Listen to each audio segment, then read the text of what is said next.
Okay, let's test it out. Ender, are you here today? Present and accounted for. Whoa! Good morning. I told you I was going to be back today. We Actually, got the bit. We got the came back last night, Binda. but yeah. Very nice. How was your trip? Man, it was good. It was really good. Much needed. Got out of the Texas heat. The weather was freaking amazing. I mean, it was like 65 at night. Dry air, just beautiful, and 90 degrees during the day. I think one day it was down at like 83 and sunny, and it was just perfect. So when you experience weather like that in other places, do you have regrets about Tejas? No, that's not really the. It's more just it's just a nice break. It's a nice change. Just to be able to get out of that shit for a couple days and enjoy, better. I mean, we lived there for quite a while, and obviously spent 10 years in Colorado, so it's not like I don't know how good the weather is. And of course, every time we go back and visit, it's like, oh my gosh, this is why we were here. This is awesome. But it's everything's got pros and cons. So Yes. So do they talk about the water at all there? Like not having water? Is that like a thing that is discussed, or is it safer? it was that was not discussed. It was not discussed. No.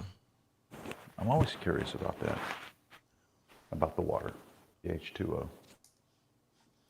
Yeah, no, that was not something we talked about. All right. So any cool activities? Did you do activities? We played golf. That went horribly. Outside of that, man, we cruised the lake, went around, and oh my God, Lake Tahoe was it's the busiest I've ever seen it. So many people. But went and ate at Garwood's, which anybody that knows Tahoe knows Garwood's. That was about it. I mean, it was really just kind of, we weren't really going out there for activities so much as just to hang out with my buddy and his family and just relax. Oh, very nice. Very nice. So I'm going to have to ask, how was the water level at Tahoe? I don't think Tahoe really changes a whole lot. Yeah. I don't think know it when I really was out fluctuates a there, ton. It looked like it always does. It's like I was out there late winter, like early spring, and the water levels were really, really low, from what I could tell, and what the locals were saying. Yeah, I mean the places that we went look the same as they always do. Interesting. All right. Well, it's good to have you back. Are you ready to hear about how we're all fucked, or no? Yeah, please. All right. I feel like I've been in a a vacuum for the last couple days, so it's like, yeah, catch me up. Understand this: nothing has changed. Only sentiment has somehow gotten worse, with nothing having changed. Sentiment is really, really bad, across the world. Actually, it's like you can go from Europe to Australia, back here to the U.S., to Japan, to wherever you want to go, and it's like every headline is recession, recession, recession, food shortage, and then you get. So some countries are having major drought issues, which are going to impact food. Some are having, monster rain seasons, which are drowning out crops. It's like there's just nothing cool going on. And ultimately, we have the dollar absolutely moonshotting off of this, with the rest of the world falling to shit. Everybody wants a piece of America, which is no surprise. But that the dollar continues to be the flight to safety. We have both the euro and the yen at multi-decade lows. So obviously that's going to give, if they're selling those, they're buying these. And that's just going to be a thing until it's not. Last night, if you were watching futures, or I think it was last night, watching futures at all in any capacity, you saw monster candles just come raging through. That basically those candles are based off of headlines as far as the Biden administration having conversations with China to reduce some tariffs. Not sure what can come of that. Nobody can actually indicate whether or not it's going to have a positive impact either on the economy or inflation. It just appeared to be one of those desperate headlines that is really, really needed as far as something good, something positive, something that is like, okay, we're trying to be good here and do good here, coming through the pipe. Those candles are immediately sold off, obviously, and we're right back to where we were basically Friday. It's like I pulled up the chart this morning. It was like, okay, so we get to do last week all over again, which is cool. More pressures as far as the economy and the consumer. The personal savings rate has really declined substantially. It's not something that consumers are basically saying, hey, inflation, whatever, we're just going to use our savings. And so they're spending and they're dipping in pretty heavily into their savings, which ultimately they will run out. Jamie Dimon has made statements that the Americans have basically 6 to 9 months of this type of spending available to them as far as a cushion. So we are definitely within that window to where things need to start changing, especially when you have inflation raging over 8% and you only have wage increases going up about 5.5%. That math just doesn't jive. So even though wages are going up, it's not going up to the same degree as inflation.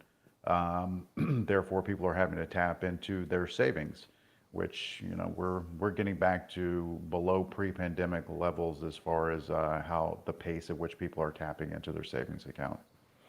This also kind of hits into another thing that's a couple of headlines and articles over the weekend as far as what some analysts are talking about, and even the Fed, as far as Americans, their overall perspective is that they are going to eventually get completely beat down.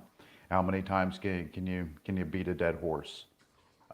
Ultimately, that will lead to inflation becoming accepted and normalized. And that's something that the Fed fears probably more than anything else, is normalizing inflation. Again, a lot of these actions and a lot of the need to dip into savings, a lot of the need for all of that is based off of the Fed. We saw several headlines, including Bloomberg last week, calling it a Fed-induced recession. So that's cool. That's neat. Let's see if it continues to push that way. Data this week is fairly heavy for a short week. We get, after the open, we get factory orders and car sales. Tomorrow we get ISM and PMI. We get JOLTS job openings, and we get Fed minutes tomorrow also. Thursday, ADP employment data, jobless claims, crude oil inventories. Friday, unemployment figures come out. So we have a lot of data throughout the week. We also have a lot of Fed speakers that are going to be popping off, I believe, starting tomorrow through the week. So obviously we have some additional landmines that we have to deal with in addition to the charts. Did you hear that, Bender? I said charts. Well, at least you didn't skip me. How could I? I'm that's so nice. excited that Bender is back. I don't know what to do. I'm sitting here having problems really controlling myself. That's a personal problem. Yeah. Well, let's see what we got on the chart. So we're sitting at we're at 37.76. I've got a 37.60 support below 37.37 previous support. If 37.60, if we give that up, you can see where there's some congestion on the chart at that level. So if we give up 37.60, I look for 37.37. And then 36 or 37.05, and then 36.80. I just posted a chart that's a 3-day on ES, and you can kind of see this down channel that we have been in, and we are closer to the bottom of that channel than we are the top, but we still have some room to go. The bottom of that channel, depending on how long it takes us to get there, would put us about that 36.80. So those are kind of levels for today. I don't know. I mean, anything can happen. Obviously, if we do just keep pushing down and we see, that break of 3,700. Yeah, the bottom side of that channel comes in around 3680, and then below that we have we really would have to target, I think, 3640, which was the lows from a week and a half ago, 2 weeks ago, whatever that was. That puts us about there. If we bounce here and we hold the 3760s area, which again, that was a previous support level, then above, we have to look at 3,800 and then 3,805, which is right about, well, now 3,807 is where the 50 comes in on the 60 minute. And if we can get above that, we got 3824 to 3827, which is where the 20 comes in, and the 200 on the 60 minute. And then above that, you got 3860, which is the 20 MA on the daily. So if we hold in here and you're looking for upside, obviously 3,800 whole number, but then you kind of target 3,820 because you got 3,824 and 3,827, which are moving averages on the 60 minute. So you kind of target that 3,820 and be careful around that, 3,824 to 3,827 area. Get through that, then you target 3,860. Yeah, no, all of that makes sense. It's like when I'm looking at it just in basic SPY terms, we got to get our asses over 378. And then we have to puncture and get up over 383.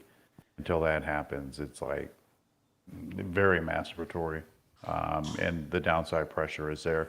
There's just nothing within the headlines, Bender. There's nothing within the data, nothing within the headlines, nothing within anything that offers like a level of, okay, yeah, no, we can get in and start thinking about the future.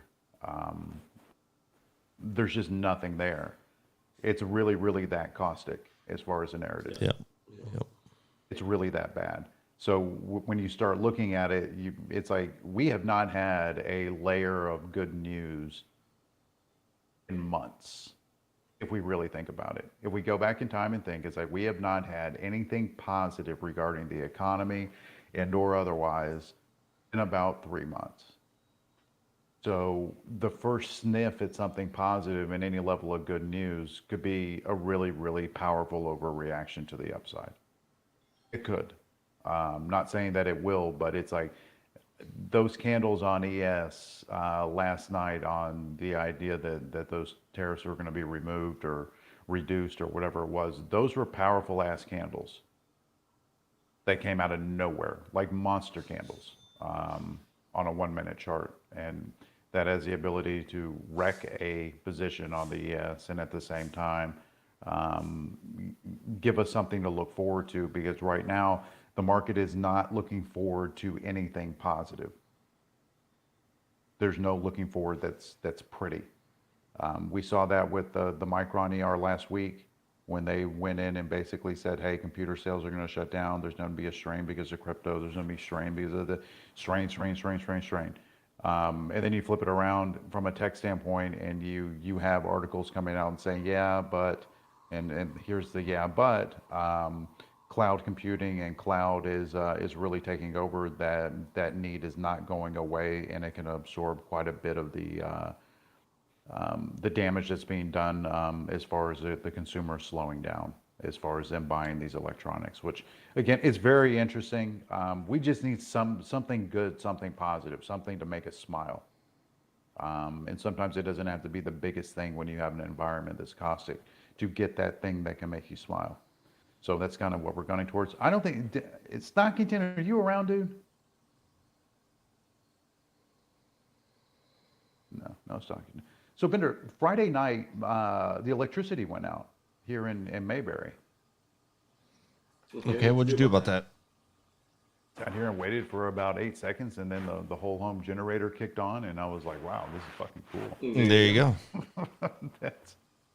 So I would suggest if you don't have a whole home generator, it's really, really worth it. It's like the only thing that was, I don't want to say a problem, but kind of entertaining, Lady immediately jumps up as soon as the lights go out, trying to light every candle in the house. And before she could really get going as far as lighting up, the generator kicked on and all the lights were back on.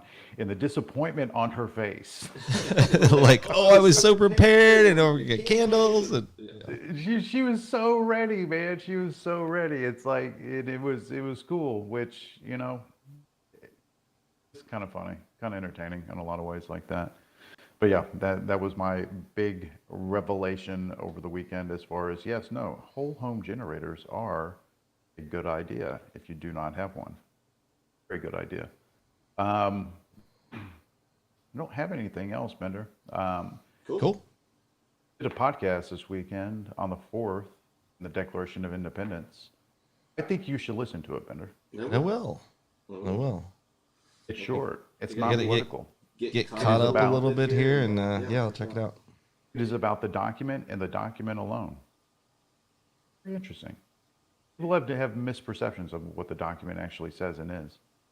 So I thought River and I did a great job. I know I did a great job because it was probably one of the first times in the last 10 years that my dad actually said that was really good. I'm really, really proud of you. So that was the first time in like 10 years that he said something like that to me. So. Well, now I got to go check it out. Means See if I agree with him. It's somewhat good, and that dude smashes damn near everything I got going on. So there is that. Anyways, we have about 14. What are we? 14 minutes? No, we're 24 minutes until open.